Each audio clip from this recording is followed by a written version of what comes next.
Hi, I'm Naomi. I'm Katie. And welcome to Latis TV Gaming News, bringing you all the game news straight from South Korea.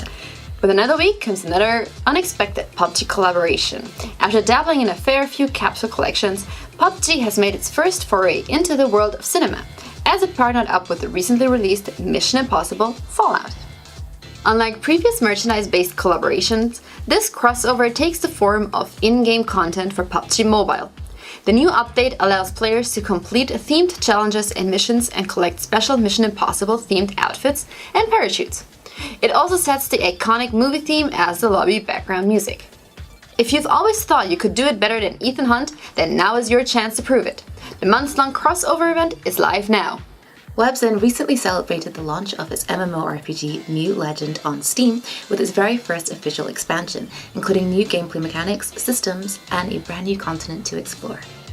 The expansion is named after the new continent Noria, which features all new quests and dungeons. To celebrate the global launch, players can take part in conquest missions while discovering the continent, whilst also claiming in-game rewards as benchmarks for their exploration. The update also features a new pet system and a new talisman system, as well as optimized leveling. For full details on the update, including conquest missions and rewards, check out the official MU Legend website.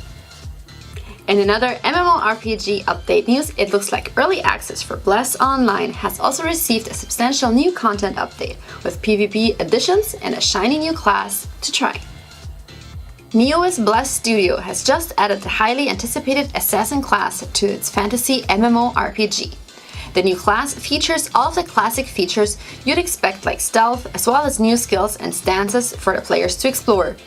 The update also added some major PvP content, including the Siege of Castra, Dominion Contract, and the Capital War. To celebrate the Assassin's debut, Neos has launched a special leveling up event with buffs to facilitate their leveling process.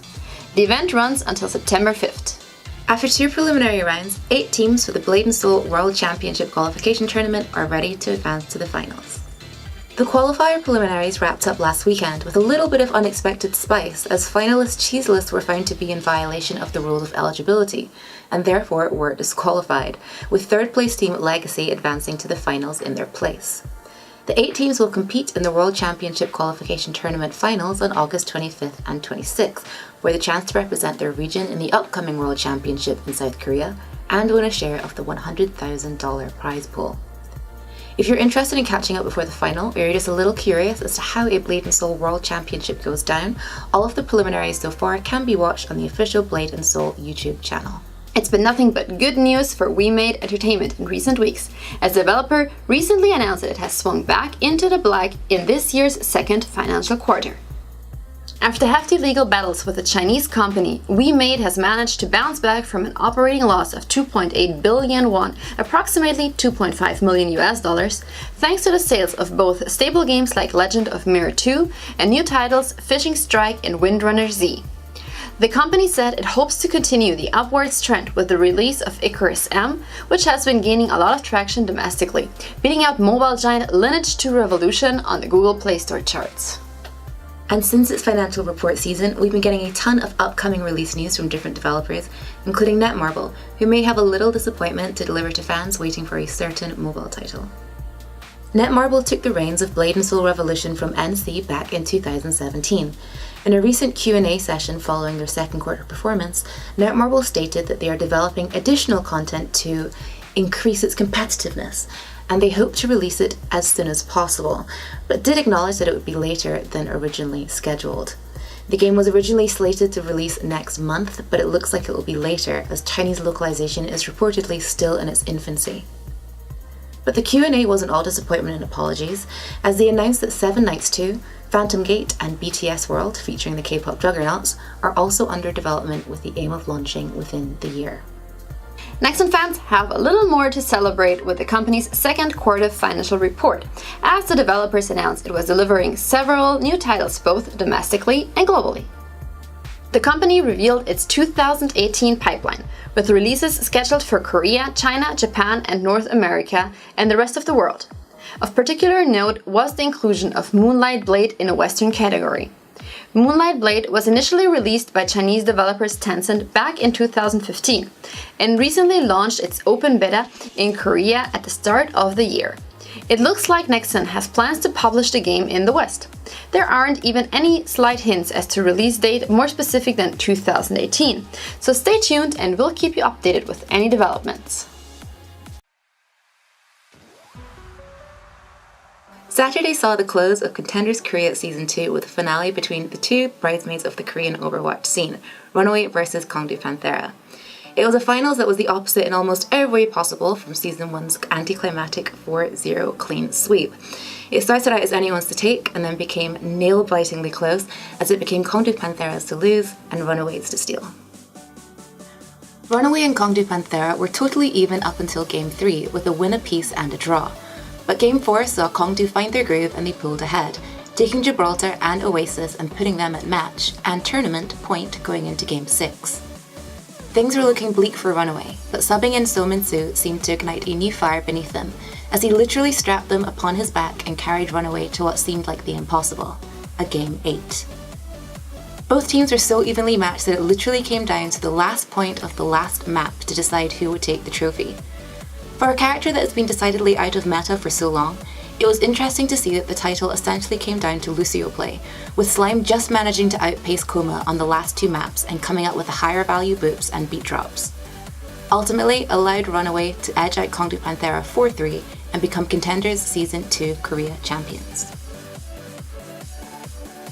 I hope you've got a good few spare hours to toss about because a sizable amount of quality Korean Overwatch occurred over the past few days. If you didn't have a chance to watch the finals live, it's definitely one to go back and check out. Not only is it one of the highlights of Contenders, it's one of the best series in competitive Overwatch, right up there with the iconic Lunatic High Kongdu Panthera final in Apex Season 3. I'm excited to go back and watch it again without the body-crippling anxiety I had first time round to really appreciate the plays. And of course, by winning the finals, Runaway trumped Kongdu to become the Contenders team to face the South Korean World Cup team in an exhibition match on Monday evening. The match was cast in English and can be watched on Achilleos' Twitch. Season 2 may be over, but we still have one more season of Contenders left for 2018. We've been reporting on existing team drops and pickups in preparation for the third season, but it looks like we have a whole new roster to factor in for round 3. Overwatch League's Seoul Dynasty has announced that they are recruiting for a Korean Contenders team. They sent out an open recruitment notice for both players and coaches last week, and their search window closes tomorrow, August 15th. Of course, we'll keep you posted on any updates on the roster, so be sure to stay tuned. And no region does off-season content quite like Korea.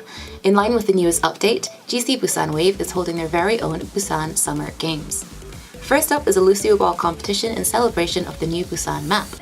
GC Busan invited all of the Tier 2 scene teams to take part, as well as Cyclops Osaka.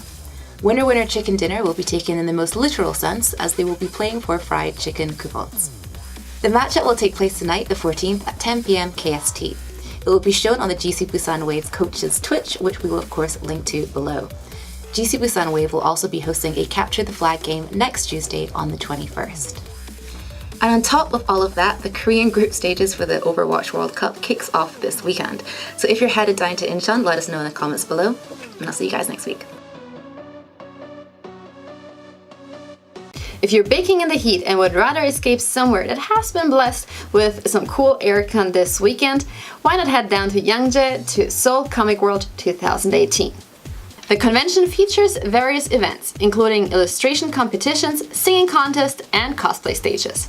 Of course, there's a chance to buy comics, but you can even make your own. Comic World Seoul is being held at the Yangjae AT Center this weekend. The entrance fee is 5,000 won and can be bought at the door. And as from us here at Latis TV, we mentioned before that Windrunner Z has been a huge part of WeMade Entertainment's financial year so far. So we actually have a review ready for the game and we'll be uploading that on our YouTube channel ASAP. And that's it from us today. See you next week. Bye bye.